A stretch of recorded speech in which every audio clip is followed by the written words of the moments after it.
Have you ever seen someone living an amazing life and thought to yourself, how'd they get so lucky? If you are not currently living a life that's on your terms, a life by your design, then this podcast series is for you.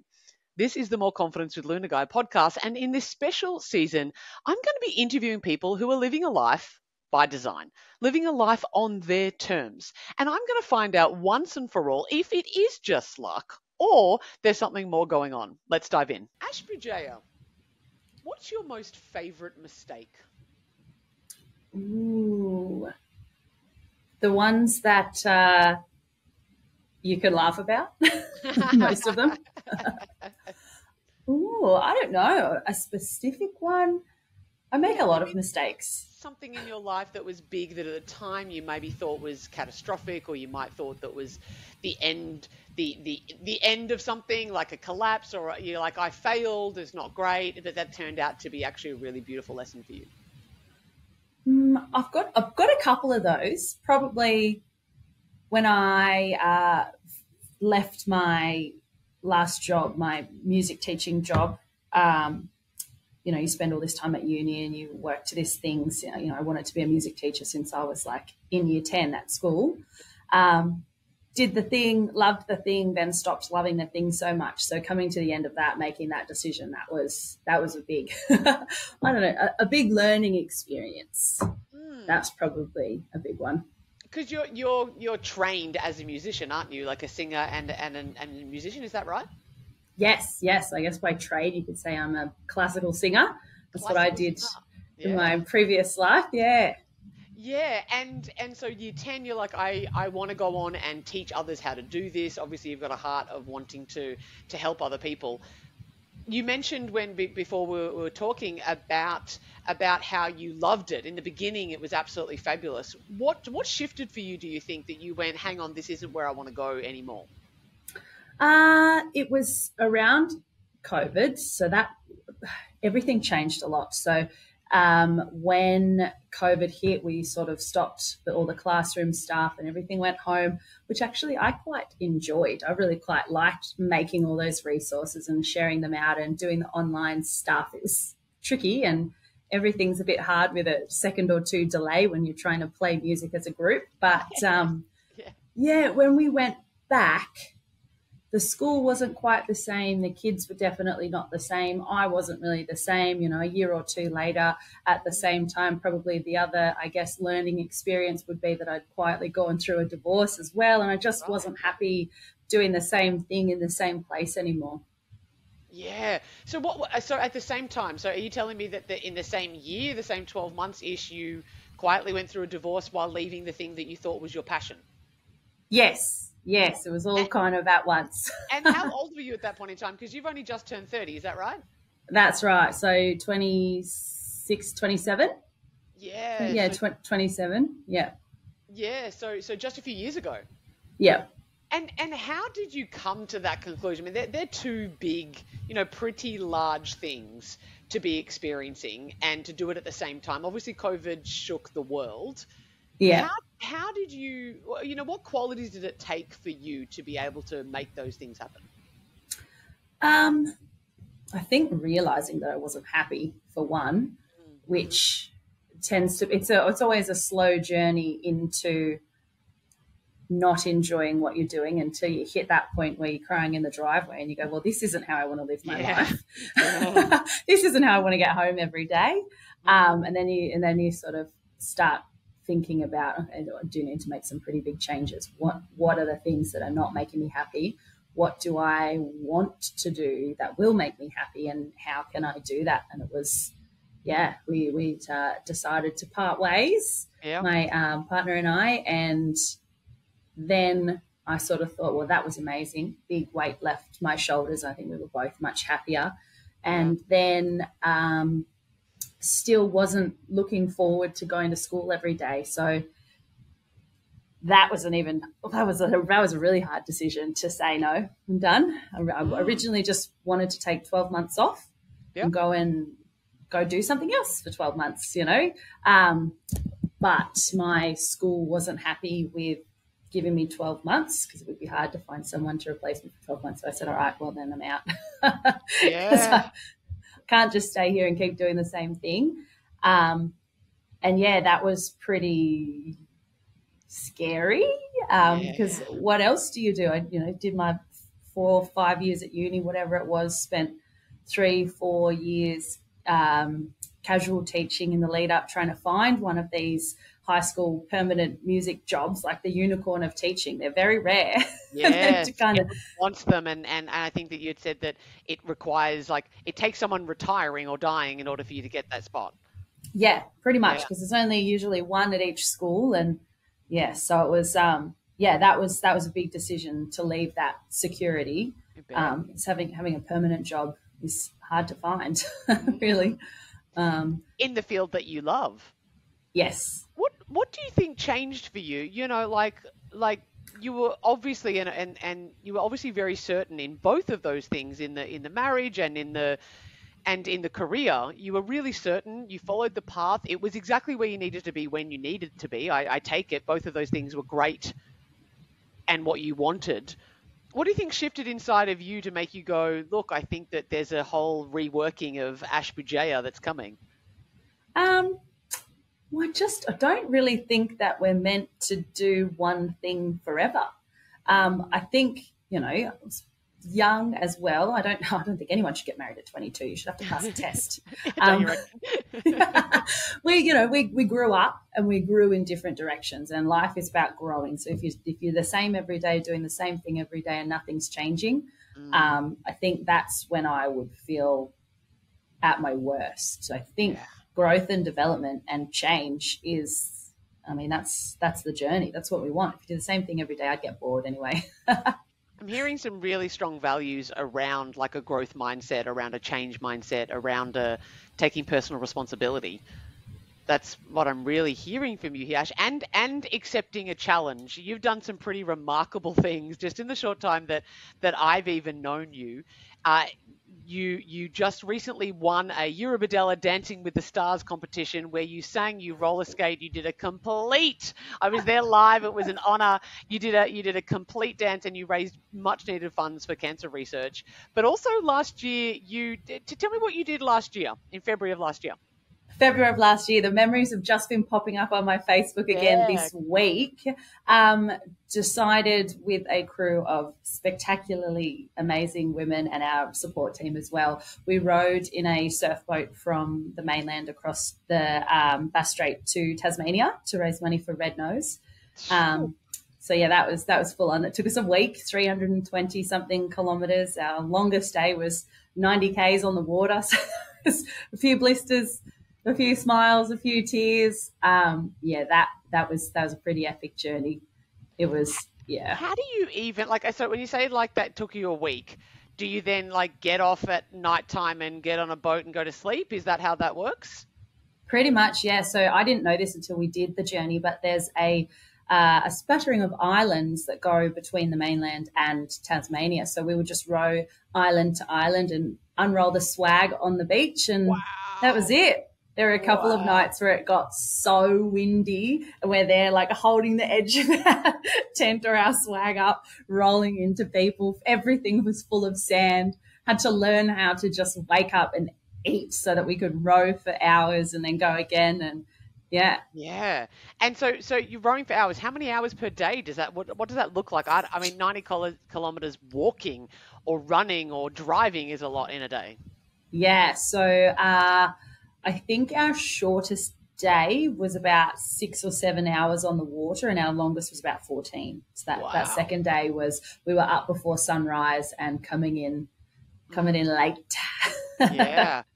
What kind of mindset do you need to have, to even think about doing something like that? Like that's an endurance thing, right? Like obviously you're trained and you can row. Like it's not like you're like, I'm not fit and healthy and I've never done this before in my life and I'm going to do it. But to embark upon that and then to follow through, what mindset did you need before and during? Before was, I love a challenge, do something different. Why not? Say yes. I'm the ultimate yes man. I often will say yes to too many things, but I love stuff. I think give anything a try twice. and it was kind of excitement. We were doing such a good cause. There's so much research needs to be done into SIDS and well, everything that Red Nose do. They do so much stuff, but hopefully close to a cure, which is really cool. So it wasn't for us. I mean, people go through real hardships. We're choosing to, put our bodies through and do some extra work for a bit of time so that we can help those that are really suffering. And if that's something that we can do, even just to raise awareness, then that's a way that we can play our part to helping, hopefully, lots of people. Yeah. I mean, there's such humility in that, Ash. I asked for your mindset around it, and you tell me about what it meant for other people, which is amazing, which is incredible. You mentioned try anything twice. And it's funny, Ash, I've never heard another person say try anything twice. Well, that's a lie. I was inspired by a line of a song of a band who are my favorite band in the entire world. And there is a line that says try anything twice. It's on repeat over and over again in this song. Yes. Right? I would love that song. Yeah, I will have to send it to you by my favorite band. And it always just set me going, yeah, like if I'm going to try anything once, try it twice. Yeah. I know why that's true for me. Why is it true for you? Why do it twice? The first thing I think of is my body pump class. The first one hurts. If you do something and it hurts, you don't want to come back. The second one, you get into your groove and you kind of understand what's going on and you feel a little more comfortable. The third time, you're like, yeah, I love this. This is great. I think when the first time you try anything, it's so much of a mind game trying to learn all the bits, keep up with everyone else, do the things, chase this, figure that out. Like I think about snowboarding even. The first day I went snowboarding, I could not get vertical. I was on my bum and on my wrists the whole time. Bang, bang, bang, bang, bang. Went off, did something else for a week. So last day we were in the snow, snowboarded again. Was up, was fine, had my snow legs. So try anything twice. Yes. Yeah, that attitude, because so many people, I remember my dad saying to me many moons ago, I've been learning the piano for the last, self-taught 4 or 5 years, just me at home, the minimum of 10 minutes a day, I do my thing, and I've come quite a long way with my piano skills by applying that strategy. And I would talk to my dad about that, and he's like, oh, I'd love to be able to play an instrument. And he goes, I tried to play the harmonica once, couldn't do it. No, Mark, it's not a can or can't. That's a big journey.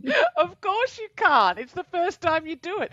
How long? I mean, you're a classically trained singer. How long do you think, when it comes to doing something that you're maybe passionate about, training or all the years working up to the Bass Strait crossing, being a singer, you training, all that kind of stuff, how long do you think someone should stick at something for before they, quote, give up? Ooh, until they don't enjoy it. That's hard. I mean, I think everyone can get better at everything. Yeah. I don't think there are many things that you're either good at or bad at. I mean, I have heard a few people who are actually tone deaf. Yes. Maybe they're not going to be the best singer in the world, but if they enjoy it, keep doing it. And you will improve at it, right? You will improve. It'll be really hard, but you will improve. And I think, with training and things, if it's not filling your cup up and you're not getting any better at it and you're dreading it and you're hating, oh, I'm just so bad at this, I hate it, this sucks, I'm never getting any better, then maybe that's not for you.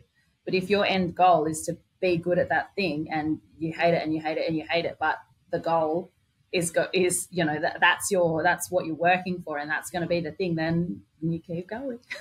Yeah, I want to talk to you about that distinction there, because I think that people often give up when it's hard because they don't enjoy it being hard.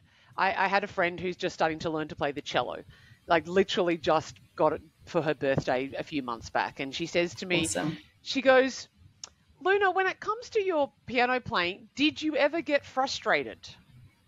And I giggled because I was like, did? You're saying it's a past tense. What I've learned with all of this is that you just get harder challenges, right? Like there's just pieces of music that I don't know how to play yet. So the stuff in the past that used to frustrate me, I can easily do now, but I have new things to frustrate me. How do you just discern between that I'm not enjoying this and I need to stick to a cause that I'm wanting even when it's difficult? Ooh, that's a tricky distinction to make, I think. Yeah. Really hard. I guess if you see the light at the end of the tunnel, which I suppose comes back to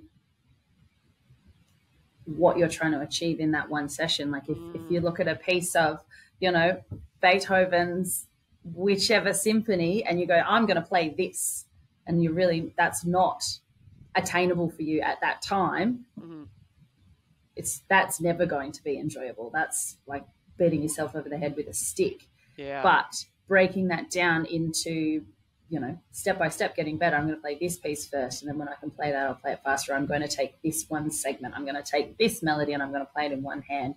And then when I can play that, I'm going to play it faster, instead of just jumping right in the deep end and trying to get to end goal first. Oh. How many times do you see people do that in the gym, Ash? Oh, all the time, all the time. Take the weight back.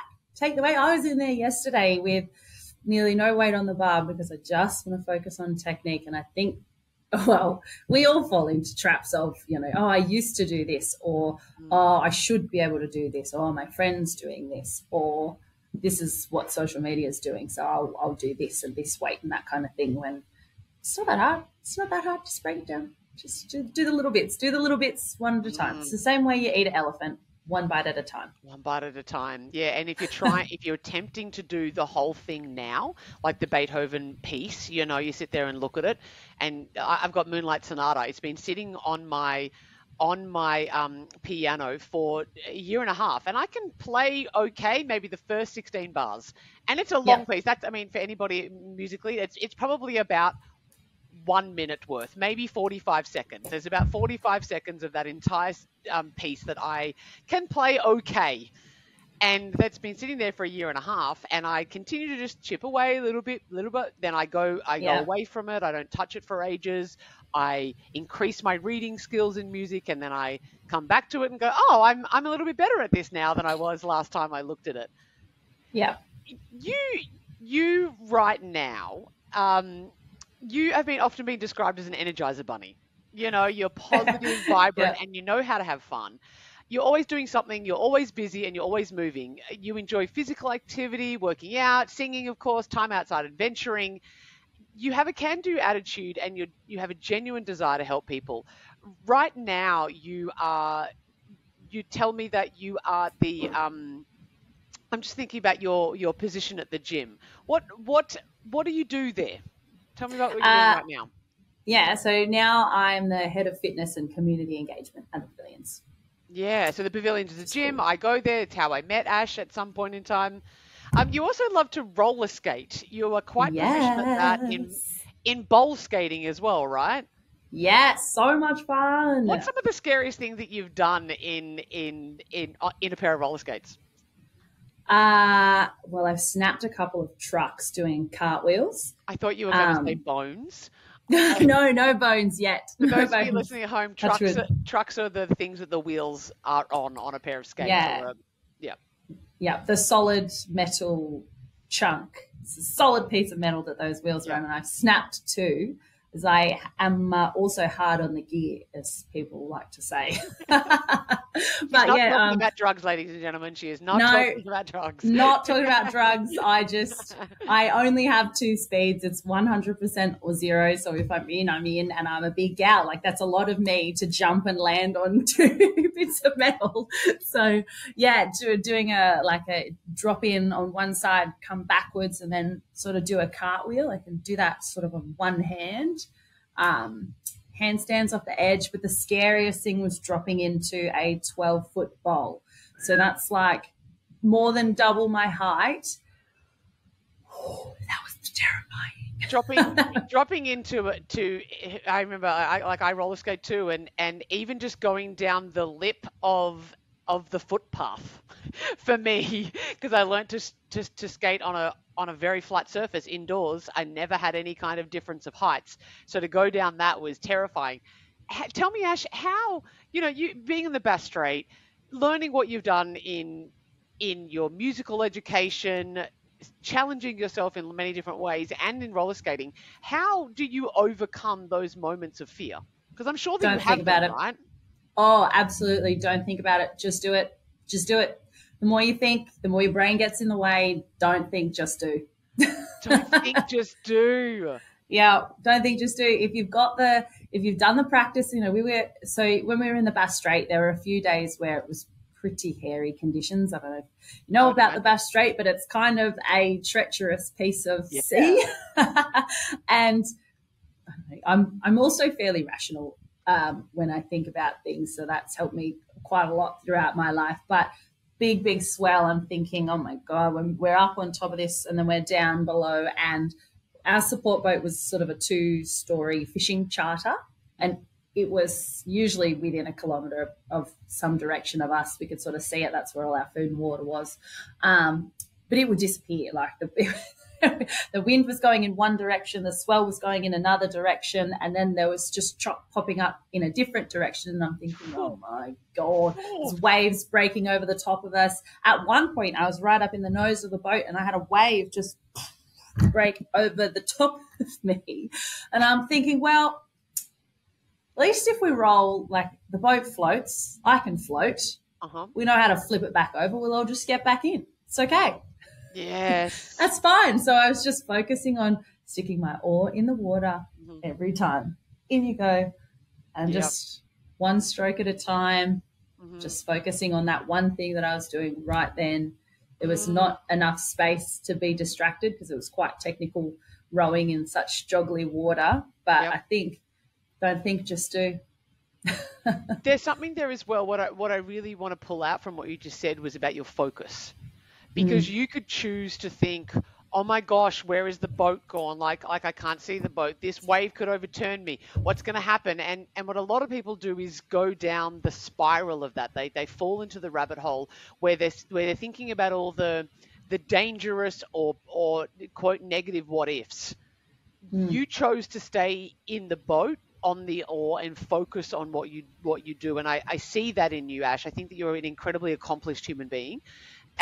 Even for your, what dare I say, young age, like you exactly, like because you're committed. I've watched what you do and how you live your life, and it's why you're a guest on my show here. You have an ability to focus to an end.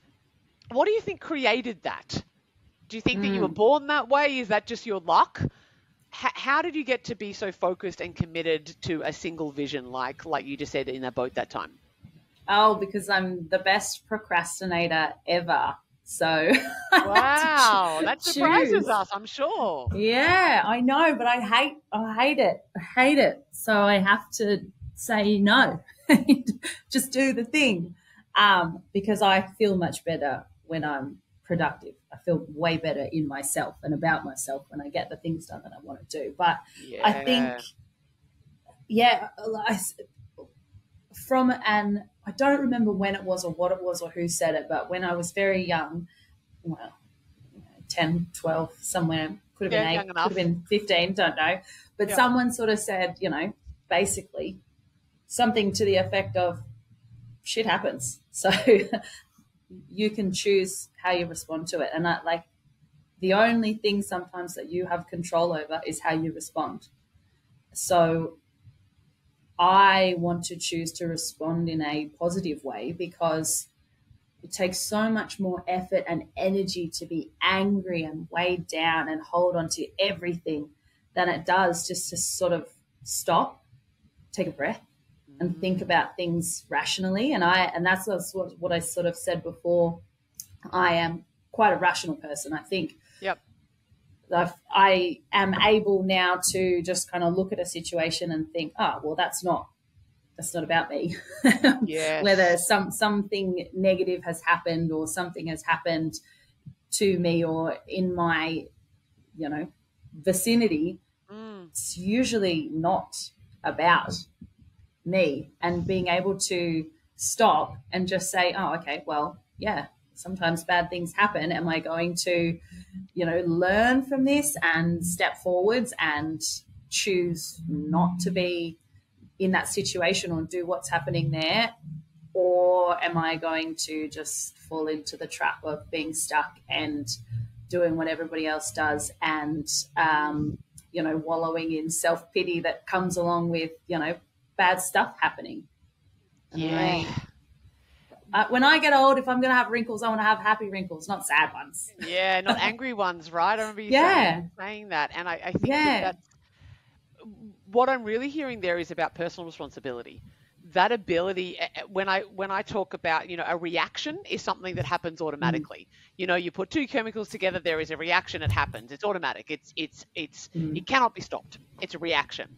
But a response is what I talk about personal responsibility. If we have a look at that word, it's our ability to respond, responsibility.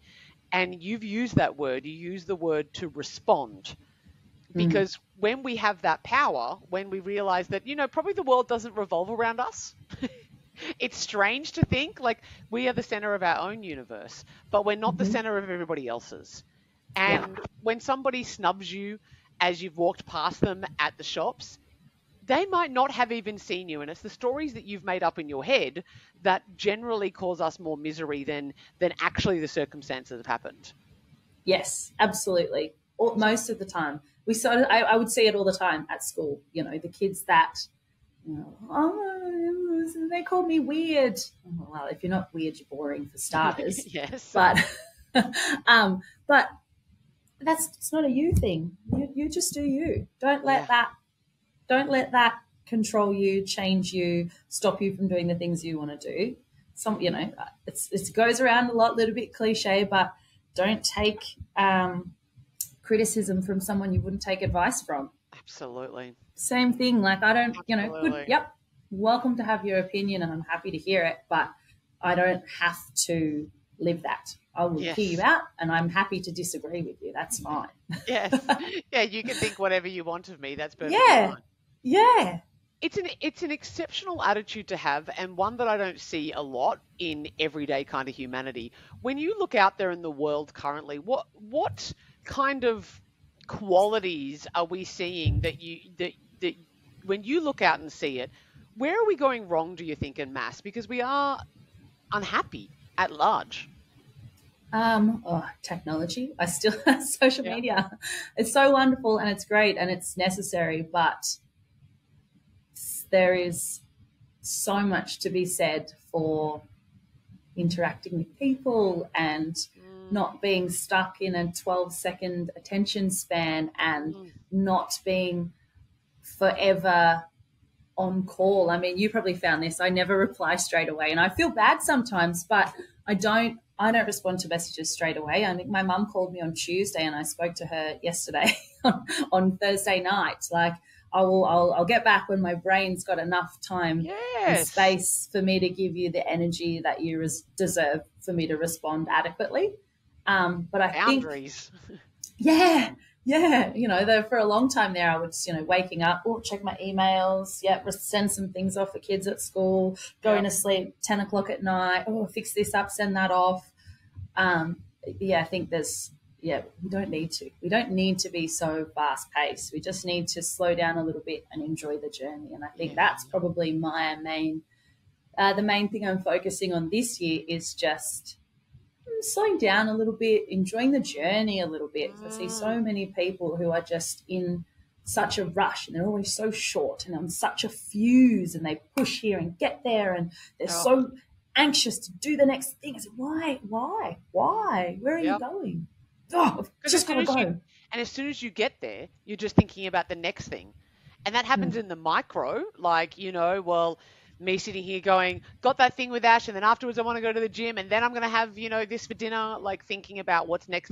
But also on the macro, right, I just want to get to my 30th birthday, or by the time I'm 35, I want to achieve this, or I want to get this amount of change in my body. But every time you get there, you're not there when you arrive because we haven't cultivated that sense of presence. And I really see that's a huge thing in our mental health.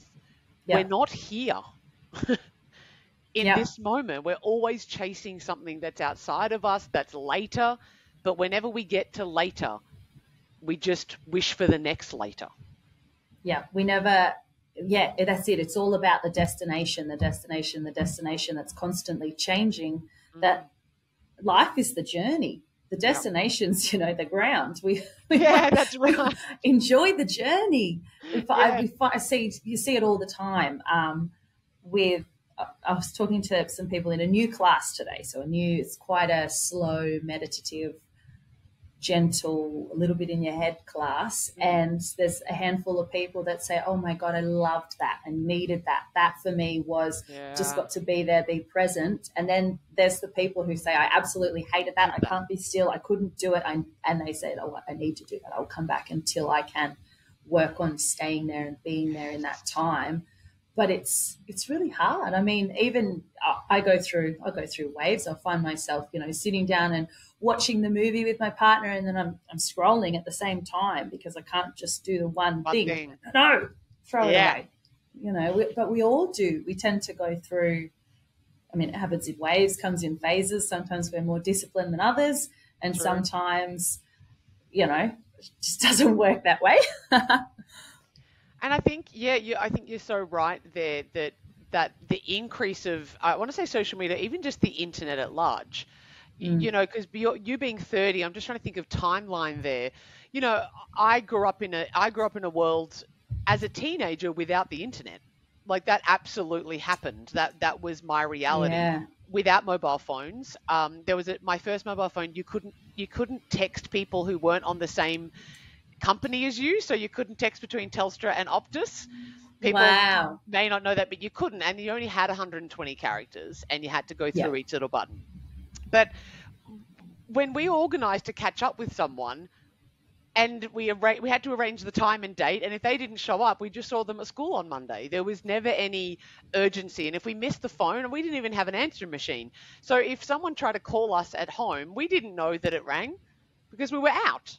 And we didn't know until they happened to call us again. So I think this kind of like immediacy that we live in, get back to me. And people apologize for not getting back to me within a day. And I'm like, oh my gosh, oh, sorry, I took so long to get back to you. Sometimes within 2 hours, people would say that. And I'm like, you have a life. I have a life. Even my best friend or my mother or whoever, let's take that off the cards that we have to be so available all the time to everything. And let's face it, there are billions of things that are trying to get our attention at every single second. Yep, absolutely. Ash, you had quite a unique childhood. And, you know, I think that it could have very easily for you could be, as my grandma would say, you either get bitter or better. And I heard Sadhguru say the other day, you either get wounded or wise. You seem to be someone who, through your early life experiences, were not the way that maybe we would perceive them to be the best possible circumstances, and yet you've become better and wise as a result. Can you tell us about what those early childhood experiences were like, and who raised you? Yeah, so I grew up with my grandparents, my nan and pa, Sherry and Pete, who are just... Shout out to Sherry and Pete. Yeah, they're the most spectacular, generous, kind, lovely, wonderful, beautiful people in the whole wide world. So I got my first tattoo on my ribs just when I turned 18 that says Nana and Pa, and a big thank you. And it's a little bit crooked. And I remember sitting on my computer, dragging Microsoft Word fonts across and, you know, moving the love hearts around on our dial-up internet so nobody could call. But they are spectacular. So my mum, when I was growing up, was just an absolute aggressive alcoholic, total nut job. Sorry, Mum. She's very volatile, quite violent, and didn't have that maternal instinct at all. So there were lots of domestic violence, lots of negligence. She just couldn't cope with a child. It didn't work for her. Yep. My nan and pa kind of scooped in and would pick me up from all sorts of situations when the neighbours would call or whatever it might be. But so there was quite a lot of turmoil growing up, and that was pretty much from day one until I think I moved in full time with my grandparents when I was in primary school, probably year 4 or something, but it was kind of gradual, sort of trying to stay there as often as I could for a bit of stability in the meantime. Yeah, because it just wasn't home. My mum's never been like a mum to me. She's kind of like an older sister, really. Yes. Yeah, because she didn't mother you. No. She birthed you, but she didn't mother you. Your grandparents did that, Sherry and Pete. Yeah. It sounds like, as I said, you could have easily and reasonably turned into an arsehole. Do you know what I mean? Like, you and I say an arsehole with the utmost of love in that as well, by the way, that, your mum clearly has addiction issues and has a whole bunch of pain that she's not being able to deal with, and that's how she learns. From a soul level, none of us are assholes, but from that human experience, we can be. You could have potentially walked in her footsteps and said, bugger the world, I don't care, I'm going to be, you could just be like her. Why do you think that you're not? I think, well, Nan and Pa are so wonderful. I think I knew from a very young age that it wasn't normal to have screaming matches in the driveway. It wasn't normal for people to be scared of you, for them to fear your reaction, for them to, every time the phone rings, tense and wince. It was, I could see love, and I could see care, and I could see respect, and I could see all of those wonderful things. And I just had a sort of a front row seat as to, this is, probably some of the things to stay away from. I think even my mum at one stage says, do as I say, not as I do. Yep. It's like, you know what? I'm probably not going to do either, but that's good advice. That is good advice. I'm not going to do what you do, or what you say. That's right. I'm gonna learn from this, whatever this is, and I'm going to try to avoid that. That's not the kind of way that I want to live my life. That's not the kind of values that I have, and I don't want. There's a lot of hurt there. And it's, Mum now has been sober for 14 months or something, but there's still 50 years of hurt. That doesn't just go away overnight. And I don't want to cause that much stress and that much strain and that much pain to anyone, especially as people as beautiful as my family. Yeah. So it was, I want to make them proud. Really, I want to do the things that I can do to, be and enjoy my journey on the way. Yeah, gotta have fun. It would surprise me significantly if any of your loved ones aren't proud of you. Like just the way that you live your life, Ash, this dedication, determination. A lot of people on my podcast might be here and they're self-employed, or they're entrepreneurial, or they've got a business or something like that. And part of the reason why I wanted to have your voice on here very specifically is that I wanted to show that you can live life on your terms, and that doesn't necessarily mean having a going for fame, because you're talented. I've heard you sing. You could have chased, and you could continue to chase down fame or live this, extravagant lifestyle. I'm not saying that you're not. That you can be employed happily, that you can be in relationships happily, that you don't need to have this crazy big life. I really just want to normalize the fact, and I talk about this all the time in my social media. Most of life, with the utmost of respect, is mundane.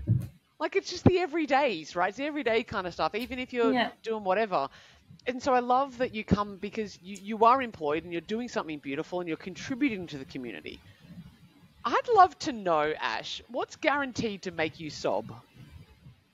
Ooh, I don't watch sad movies. I've never seen Titanic. I've never seen Bambi. Life's hard enough. Movies are for fun. But I tell you what, I actually was really disheartened yesterday, and I did bring a tear to my eye. When people are jerks, when people are assholes, just don't be a dick. That's like my religion. Just don't be a dick. Put a smile on and take a breath. Like, if something goes wrong and, as I said, shit happens. It does. You don't don't take that out on everyone else in the world. Yeah. You know, go and do a boxing class, or go and scream into the pillow, go and have a hot coffee. I don't know, whatever the thing is, find the thing, but you know, don't take it out on staff that are not involved. You know, you see it all the time at a restaurant. Yes, of course you know, you this do. lovely 16-year-old waitress who is finding it hard enough interacting with people. Oh, so you've got the wrong thing, so they get abused. Or, you know, someone at reception does the wrong thing, or you miss out on a class, get abused. That breaks my heart. Bullying, kids that bully other kids. Oh, I just want to shake them a little bit. Yeah. That when people are mean and horrible to other people, injustice. Yes. Really, Yeah, that I find it really deflating. Yeah, I can feel the passion in that with you. Like I can really feel that when you see that level of stealing of power is the way that I like to see that. Someone's feeling really disempowered, and the only way that they know how to do that is to steal it. Your mum probably did it to you a lot, right? Like that aggression and violence. And if you're a beautifully compassionate and empathetic kind of person, in those moments when you see someone who is volatile, violent, what would you like them to know about themselves? It's okay. It's going to be okay. Just take a breath. I think, you know, a lot of the times when you see someone like that, it's not, you know, they're obviously something is wrong with them, or something is that not in balance for them. So whatever it is, it can be fixed. It can be sorted out. Like, you don't have to feel this way. Yeah. Whatever that thing is, there's some kind of trigger that's making you react in that way, and it doesn't have to be, you know. You can just tone it back a little, calm it down. That other person isn't out to get you. They're not trying to, you know, explode you. No one is, you know, I think for the most part, no one is trying to, they're not out to get you. You know, they're not, the whole world's not against you. You don't have to always be on the offense. You don't always have to be rah. And that comes down to it. You're not the center of the universe. I think that kind of that comes with maturity, the maturity to realize that you're actually not the center of the world, that person that you've just yelled at, that person that you've cracked it at, you don't know what's going on in their life that day. You know, you have no clue what they're experiencing, what are they holding within themselves. And so when we're the center of the universe, then everybody has to acquiesce to whatever I need or you know, be on my timeline. Well, there is 7 billion other people timelines that are going on here, man. Like, we all got to find a way to kind of coordinate together. Yeah. And that's exactly right. Nobody knows what happened to you this morning. Nobody knows what's going on in your personal life. I mean, we don't all walk around with a sign that says XYZ, I'm feeling a 7 out of 10 anxious today and I'm ready to punch someone, or, you know, this happened, or my dog just died, or whatever. You know, we're all going through things, and just having a little skerrick of, you know, just a little bit of respect for everyone, just enough to sort of say, so you may be going through something. Maybe you are a bit cranky today, and I'm sure there's a reason for that. So I'm not going to push it. I'm just going to put out a little bit of positivity, and hopefully that rubs off on you a little bit. I love that saying that says, if you see somebody without a smile, give them yours. Yeah. And I know it might seem super cheesy, but there is something in that we can actually bring brightness. And when you bring brightness to others, it lights the whole world. You know, like, you actually can. And I see you do that. I see that at the PAV, through your work as head of community engagement there, you bring joy wherever you go, you know, and I watch you do that. Tell me a little bit before we finish up about your music. I just love playing music. I've been singing forever. I think my first official gig would have been when I was in like year 2 or 3. I used to sing the anthem to the front of the school on a Monday afternoon. I love playing music, and when I started teaching and living in Sydney, I'd was playing, 3 gigs a week and we go out and do this and do this. And I have my duo, Winston, I used to play with. He was great. And then when I moved back into music teaching full time, I sort of didn't have the bandwidth to go and play music all weekend as well. So I kind of stopped. And now, just the start of this year, I've played a few gigs locally, and it's so nice to get back into playing again. So yeah, that's been really nice to do that again, because so for me, music is that gets me back in my A game. So if I'm feeling stressed or overwhelmed or tired or whatever it is, I know that I can either go and do a workout, go and teach a class, or go and play some music. And they're the things that are going to put me back in the right frame of mind. And that's going to makes me feel great. So it's nice to be doing that again. So I played recently at the Tomican Club, and then my speaker decided to start crackling, and I might have to get a new speaker. But yeah, so hopefully starting to do that a little bit more regularly, which would be good.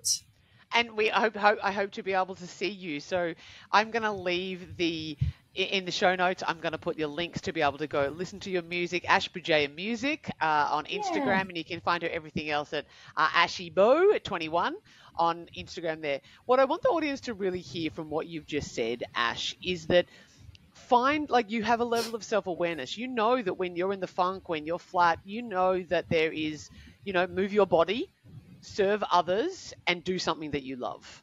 They're the 3 things that that are going to draw you back into your oneness with yourself. That's your A game. That's how you know. So I recommend for everybody out there, I always say, you can't love yourself until you know yourself. Like, it's very difficult to love something that you have no idea about. So go do the work, explore within yourself those things, because Ash, for you, they're the things that they're your go-to, that those things are going to reconnect you. Yeah. And you go do them and you'll feel revitalized. Yeah. I would love go, yeah. I was gonna say I'm pretty lucky really that I've got those things scheduled into my workday every day. So I don't know if you've ever come to one of my aqua classes, but it's really just me singing and dancing for 45 minutes. We turn it into the Babe Have choir. We get everybody singing. Love it. But what a way to start the day. Like that, first thing Monday morning, that's me done. That's me good for the day. I walk into the office and everyone's going, working like normal people, and I roll in and I'm, doing cartwheels and saying, God, I love my job. This is great. I get to do these things. So I'm pretty lucky that I get to do that every day, and I've kind of scheduled that in, because if I don't schedule it in and I am, feeling not so great, I am in a bit of a funk, then all I actually want to do is just curl up and watch Netflix. Yeah. But I know that that's going to get me deeper into said funk. So does. Yeah. And it's, and then it's 4 hours later and I'm feeling crappy because I haven't got anything done, haven't done anything I wanted to do. So scheduling in those things that I know fill my cup preemptively keep me on that high. I mean, all the young girls at work, they're like, how are you everywhere? What do you mean? Because I'm always getting these little hits of dopamine, these little hits of excitement and energy of things that make me happy. Yeah. So just schedule them in before you need them. Absolutely. To keep yourself going. That's huge advice. Schedule it in before you need them. Don't wait till you're at depletion. You said a couple of times just then that you're really lucky to be in the position that you are. And I appreciate that comes from a place of gratitude and feeling very blessed. You put yourself in the way of this though, right? Yeah, I think you have to, I'm a little bit of a believer of put it out there and sometimes the universe will deliver, but you have to be listening. You have to be ready to make a change, and you have to be ready to jump on the opportunity, because the opportunities are there. Yep. Sometimes you get a bit of help bringing them to the foreground, but you have to jump on them. You have to do it. You have to try. Which means you have to be ready. Lucky. Yes. You have to be ready for that. So that's where, what do they say, where preparation meets maybe fortune, like if you're not ready, if you're not posed for when the opportunity comes, then the opportunity will pass you by. But if you are ready, you've been cultivating, you've been doing, you've been practicing, then when the point time comes, like here, if you hadn't have left Sydney, if you hadn't have left that job, if you hadn't have left that, then you wouldn't be standing here before us working the job that you are. You had to put yourself in the way of success. Yes, and there's always doubt. There's always, oh, do I have the qualifications? Do I have the experience? But if you never try, then you'll never know. There you go. You've got to, you just got to do it. Just do it. It's that little Nike swoosh. Yeah. Just do it.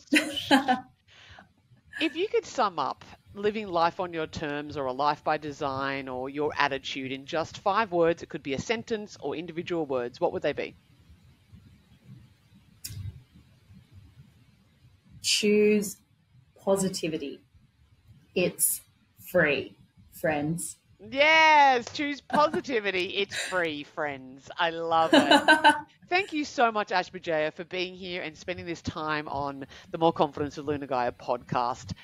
In this special series, How'd You Get So Lucky? Thank you for showing us that fortune, that luck has very little to do with it, and your attitude is more important than the circumstances. So a big thank you. As I said, I will put all your details to go follow you, to come see you live from time to time if people are around in this area. I'll put that all in the show notes. Is there anything else that you want to share? Any other place, anything that's close to your heart that you want us to be directed towards?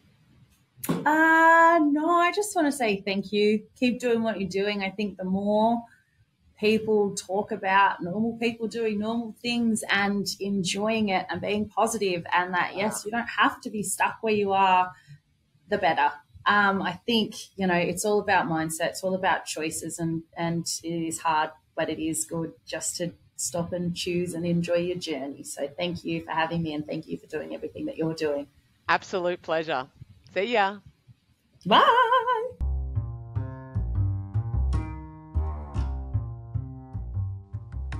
Thank you so much for listening to the More Confidence with Luna Gaia podcast. I hope you feel more confident, more self-assured, and ready to go tackle the world's problems and maybe kick ass in some of your dreams. If you haven't already, I would love for you to like and subscribe, follow, and maybe leave a review so that other people know how to find this awesome podcast too.